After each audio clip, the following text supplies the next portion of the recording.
Is ULTY still relevant in late 2025? That is the question a lot of people are wondering, and it has not received the fame it has in the past few months. Now, if we take a look at ULTY, we see it has its distribution rate of 84%, which is absolutely amazing, and it is very nice to see.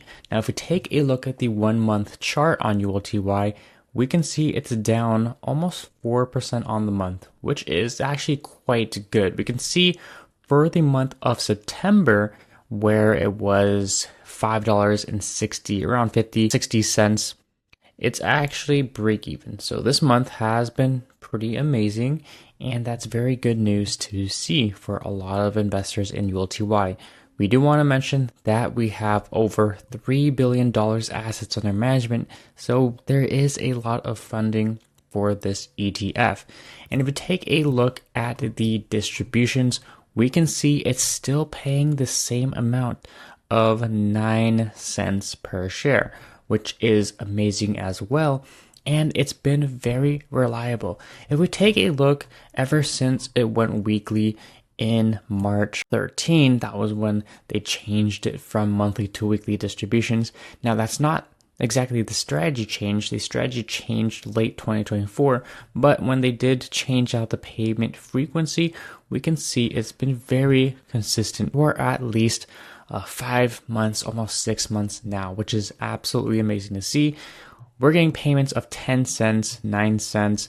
Sometimes it drops to 8 cents, but it's been between sometimes we have 11 cents, which is pretty crazy, but it's been between 8 and 10 cents per share. On average, you're going to get about 9 cents per share.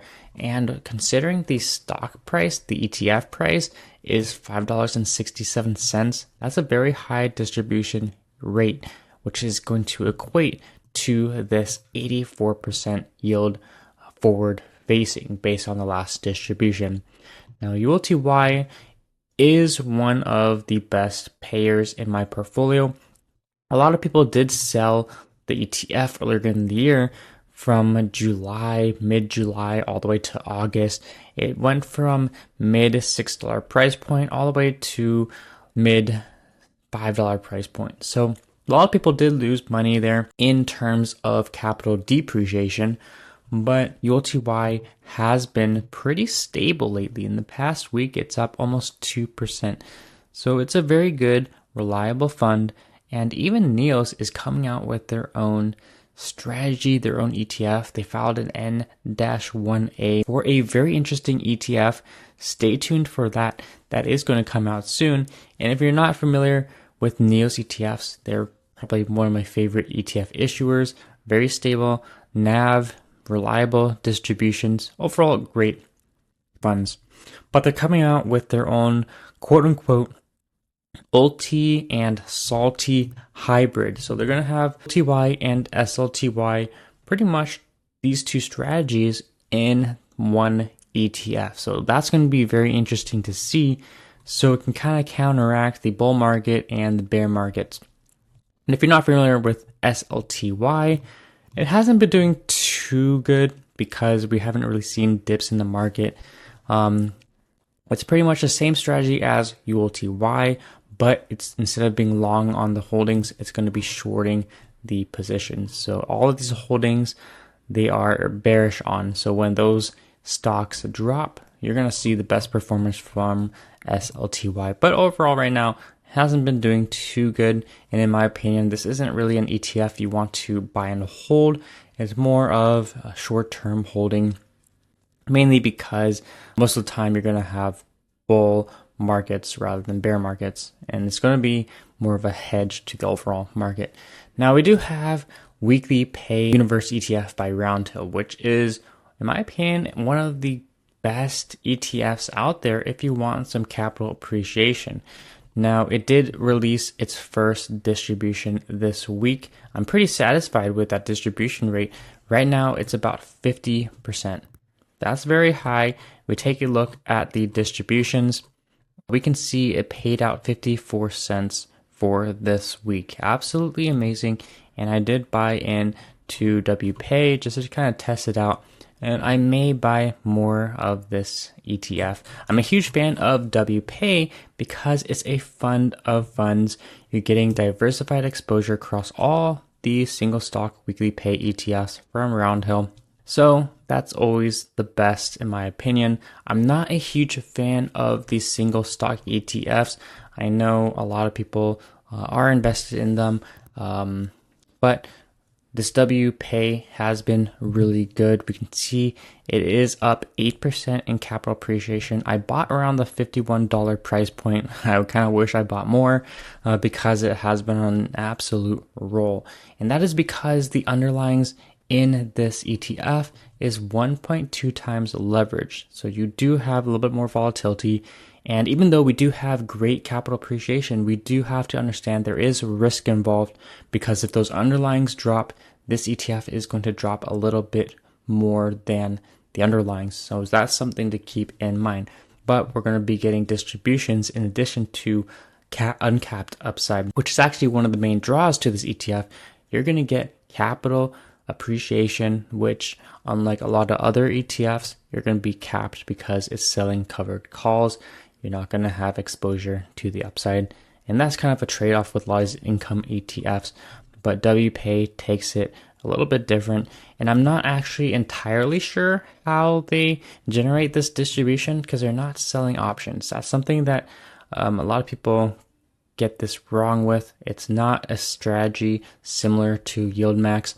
And they don't actually say on their website how they generate these distributions, but all we know is it's weekly distributions, pays every single week, and we do have to know that the first distribution is actually just going to be a little bit beefed up, mainly because there is more trading days than in this distribution, because we see this ETF was released September 4th, 2025, and the distribution that we got was on September 17, 2025.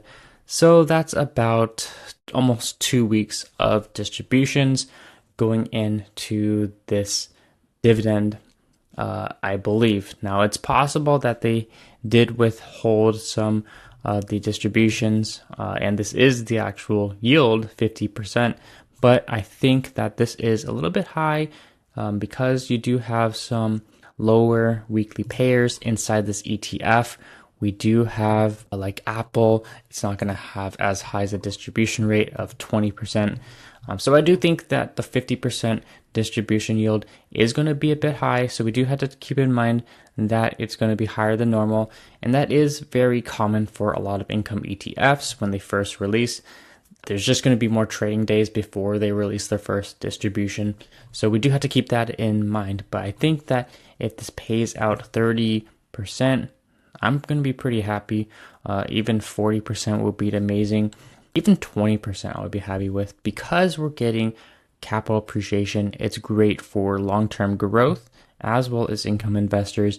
It's going to be giving people that really happy medium. A lot of people really love these universe ETFs. YMAX was one of the first ones. It's going to be a fund of option income ETFs, but it does have severe capital depreciation because these are all covered calls. You're not going to have much in terms of capital appreciation. So over time, the NAV could continue dropping because you are going to get a high dividend yield of 67%. But we have weekly pay. We have all 15 of their ETFs. I believe they're coming out with more. And that's the beauty of WPAY. You're getting diversified exposure, equal weighting to all of their ETFs, which is, in my opinion, the best way to play these ETFs. You want diversification, you want uncapped upside, and you want weekly payouts with a great distribution rate. Now, moving back to ULTY, ULTY, in my opinion, this is a great ETF. It's been funding a lot of my other investments. I have SPY as well as QQQI from Neil's ETFs. As you mentioned, it does have capital appreciation, something that we're not seeing with a lot of the YieldMax products. So a lot of people are flocking towards YieldMax to Neos, And in my opinion, all this competition is really good. A lot of people love YieldMax because they were the first. A lot of people are loyal, but a lot of these other companies, ETF issuers, see that there's an untapped market and products that they can release to investors that can help optimize what people are looking for. And people are looking for stability in the NAV. That's really the trend right now, especially with how the economy is. A lot of people are very tight on expenses. A lot of people are trying to retire early. And the best way to predict your income is having a stable NAV, having stable distributions, which is going to help us budget better for our expenses and see how we can retire early off of these funds. And you want something that's reliable to do that. So I am still holding my ULTY shares. I have about 1,500 of these shares. They have been paying me week over week, and it has been growing my other positions. I haven't added much into ULTY. I probably could because I'm pretty satisfied with this mid $5 price point. It's very cheap to get more shares. We want to grow it every now and then.